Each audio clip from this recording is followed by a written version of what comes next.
Bonjour à tous et bienvenue pour ce troisième épisode de la Caféine TV. Au programme, un débriefing sur la nuit des IUT qui s'est déroulée le jeudi 30 novembre au sein même de l'IUT. Nous parlerons ensuite de l'extension du Learning Lab et nous terminerons avec une interview du groupe de musique Access.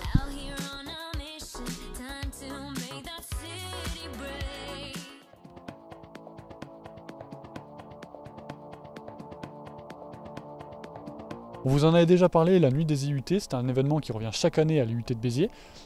Cette année, il y avait une vingtaine d'exposants.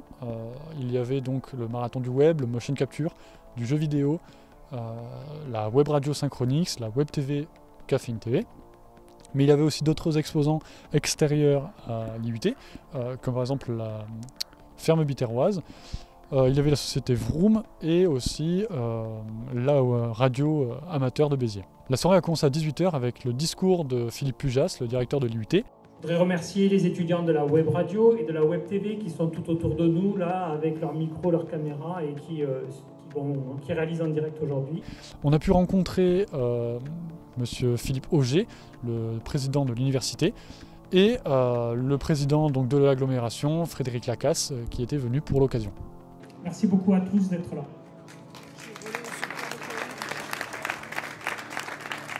Nous avons présenté le projet de la Web TV à pas mal de passants, à pas mal de visiteurs. Et donc on leur a expliqué comment on avait mis ça en place, on leur a montré les premiers épisodes. On a pris pas mal de leurs conseils, de leurs avis pour continuer à améliorer la Web TV. Donc voilà, déjà on est plutôt content de ça. Et ensuite donc la soirée s'est finie vers 22h pour les exposants et il y avait de la musique donc jusqu'à à peu près minuit.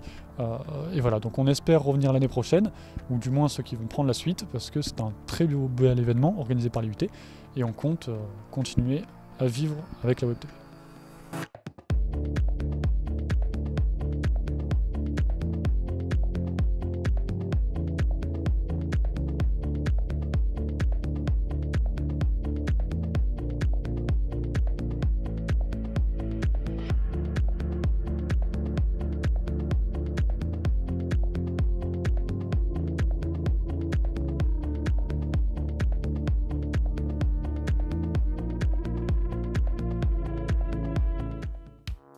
Parlons maintenant de l'extension du Learning Lab au sein même de l'IUT. L'IUT a étendu son Learning Lab avec le Living Lab qui est composé pour l'instant d'un piano à queue et d'une batterie électronique. À terme, le Living Lab pourrait se doter d'une guitare et d'un micro. Nous sommes avec Romain, étudiant à MMI 1. Alors que penses-tu de ces installations faites par l'IUT de Béziers ? Je trouve que c'est vraiment original comme concept, on voit pas ça partout et au final c'est convivial parce qu'il y a plein de gens qui viennent s'asseoir pour jouer un morceau, d'autres gens écoutent et moi par exemple je débute et il y a des gens qui essaient de m'apprendre et donc c'est vraiment, ça rassemble les gens au-delà des amitiés qui existent déjà et tout, il y en a de nouvelles qui se créent en fait, et donc c'est très, très convivial, je pense que c'était le but. Et pour l'instant, c'est réussi. Nous sommes à présent avec Sandy Blanco, professeur en MMI et musicien à côté. Donc, monsieur Blanco, que pensez-vous de ces installations faites par l'IUT ? Alors, je pense que c'est une très bonne idée parce que ça permet à ceux qui font de la musique de pouvoir s'exprimer, de pouvoir s'éclater. Après, le danger, ça serait de faire que ça et de ne pas travailler, quoi. Ce serait dommage. Mais ce qui est génial, c'est qu'on n'a jamais vu dans un IUT un piano demi-queue, c'est génial. Pour finir, voici l'interview du groupe Access Music. Ils font de la musique, ils animent les bars et restaurants, ils font des reprises de morceaux classés intemporels, ils mettent le feu à toutes les soirées. Ils sont 3, un clavier, un guitariste et un chanteur, j'ai nommé Access Music.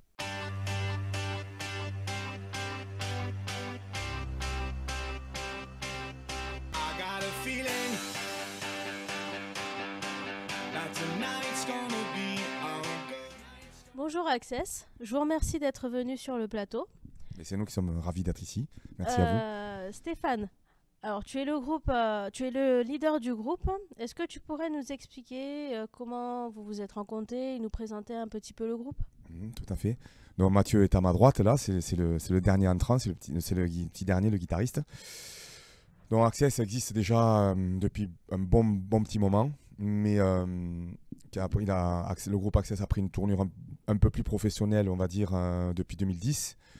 quand j'ai décidé à un moment donné d'investir financièrement pas mal sur le son et l'éclairage et essayer de faire les choses un petit peu mieux que les autres, même si en tant que groupe de reprise on n'a rien inventé, mais peut-être qu'aujourd'hui ce qui fait notre notoriété c'est qu'on est peut-être un petit peu plus pointu et méticuleux sur le résultat de ce qu'on veut proposer. Voilà, donc ce qui fait aussi notre force un petit peu, c'est qu'on est tous les trois de générations différentes, donc chacun amène un petit peu sa couleur musicale et c'est pour ça qu'on a un répertoire assez éclectique qui nous permet donc de pouvoir toucher un public un petit peu plus large. Voilà. Et en fait, aujourd'hui, ce qui fait encore notre force, peut-être encore un peu plus que les autres aussi, c'est que ce n'est plus qu'une question de groupe en tant que d'identité musicale. C'est qu'Access aussi, aujourd'hui, c'est un produit commercial dans le sens où on a une grosse force au niveau du Facebook. Je parle local, hein. Je précise bien. Donc, en fait, il y a beaucoup d'établissements qui se reposent sur nous pour ce qui est de la programmation donc de leur soirée, mais aussi des réservations des gens qui vont venir dans leur établissement pour nous écouter. Voilà. Alors du coup, pourquoi vous faites uniquement des reprises de morceaux?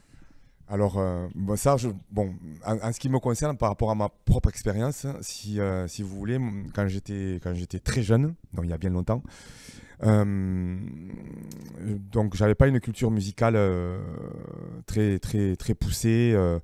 Bon, à l'époque, mes parents me faisaient écouter un petit peu, entre guillemets, des choses un peu ringardes, quoi. J'ai été bercé par Herbert Léonard, Julio Iglesias. Mais en fait, un jour, on m'a offert un disque vinyle de Michael Jackson. Et c'était son fameux tube, le premier tube qu'il a sorti. Et je l'ai écouté en boucle et c'est là que je me suis dit, c'est ça que je veux faire. Donc, effectivement, je me suis mis dans la reprise. Parce que ça me plaisait déjà de reprendre les morceaux des autres. Je m'y retrouvais aussi.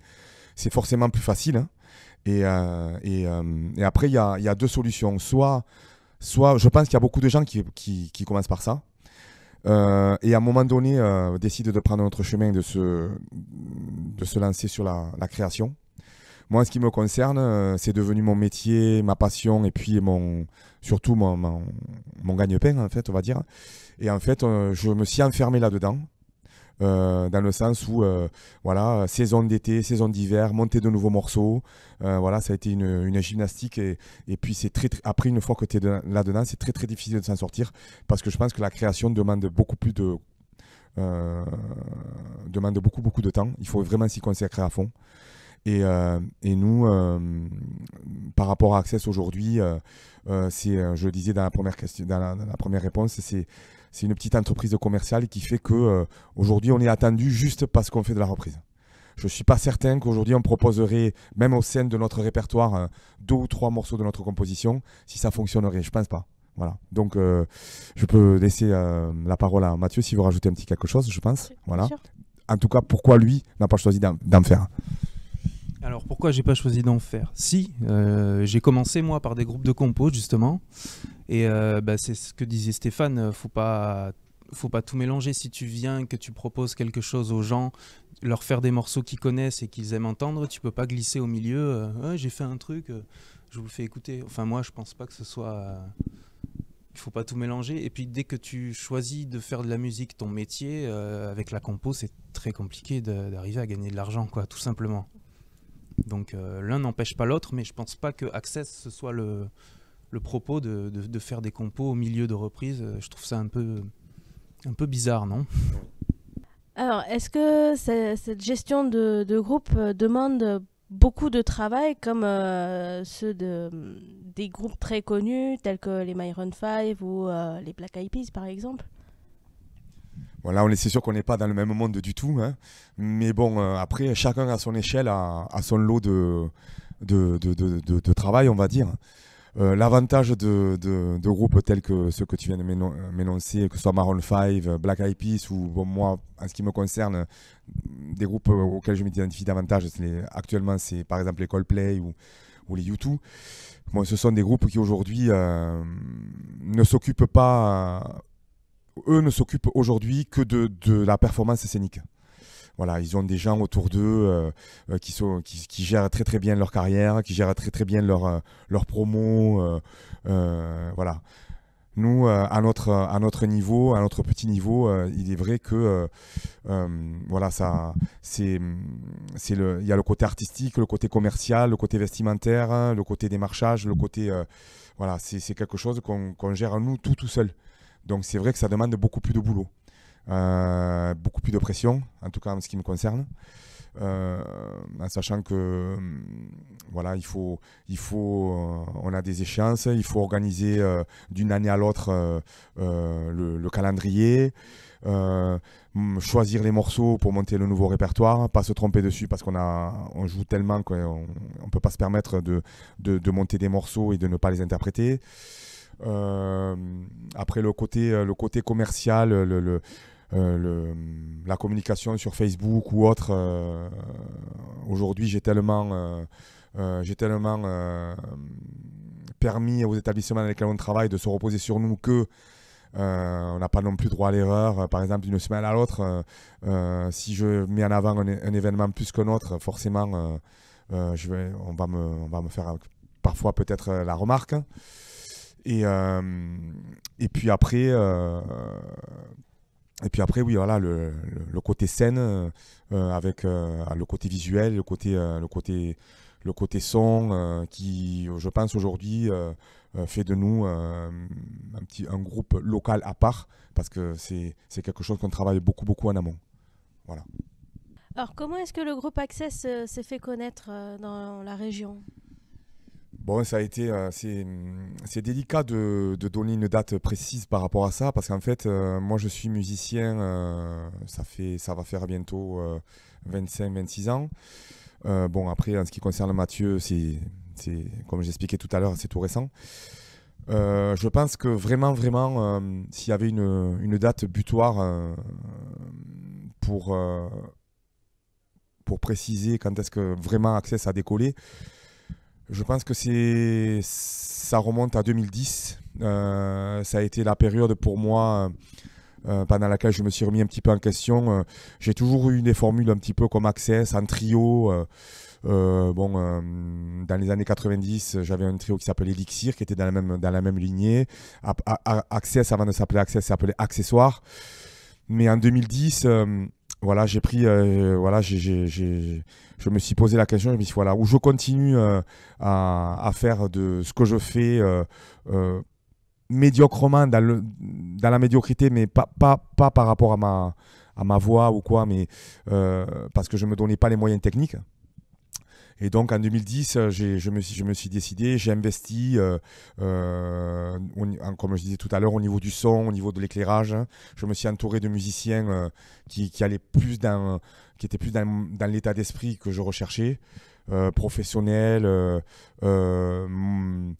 qui maîtrisaient la technique. Et donc, je me suis impliqué dans les établissements dans lesquels je travaillais. J'ai développé un Facebook qui est aujourd'hui notre force. Et ça, depuis 2010, c'est vraiment exponentiel, quoi. Les gens autour de moi ont changé, puisque il y a 4 personnes qui ont fait partie de la vie d'Access, qui ont contribué à ce que ça n'est aujourd'hui. Mais ça a toujours été exponentiel, notamment avec Cédric qui n'est plus là et qui malheureusement nous a annoncé il y a quelques semaines qu'il quittait le groupe pour des raisons personnelles. Donc là, nous allons passer des auditions mardi prochain en espérant trouver la bonne personne. Mathieu est avec moi là depuis un an et même si les gens qui ont travaillé avec moi jusqu'à maintenant ont été de très très bons musiciens, à chaque équipe, il y a quand même toujours un cap supplémentaire qui est franchi. Voilà.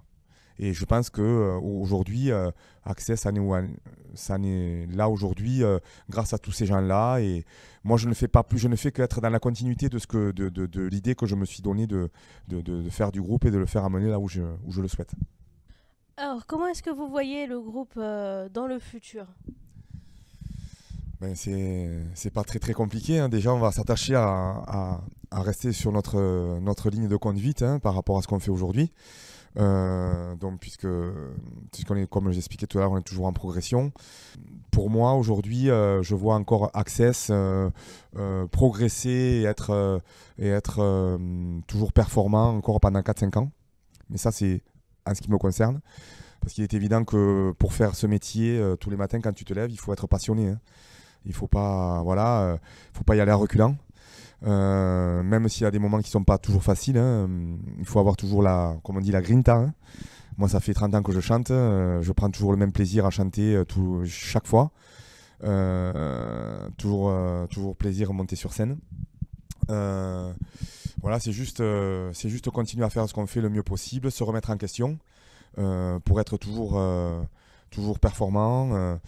Et comme disent les Anglais, hein, the first never follows. Hein. Voilà, je préfère regarder derrière ce qui se passe plutôt que d'avoir des gens devant moi à courir derrière eux. Donc voilà. Et concernant Mathieu ? Concernant le futur d'Access, comment je le vois ? C'était ça la question. Oui. Le futur proche, je le vois bien déjà, parce que 2018, ça s'annonce pas trop mal, je pense. Comme l'a dit Stéphane il y a 2 minutes, on continue dans notre lancée, sur notre lancée. Et après, le futur plus lointain, je ne me suis pas projeté plus que ça. Moi, je viens de rentrer, ça fait 1 an, pourvu que ça dure, quoi, voilà. Si Steph dit que ça va durer encore 4-5 ans, peut-être plus, tant mieux. Voilà. Je vous remercie à tous les deux d'être venus répondre à toutes ces questions. Et ça a été un plaisir pour nous que vous ayez eu l'amabilité de nous accorder cette interview et de faire connaître aussi le groupe au sein de l'IUT, quoi. C'est très sympa. Merci et on vous attend pour les prochaines dates. Il n'y a pas de souci.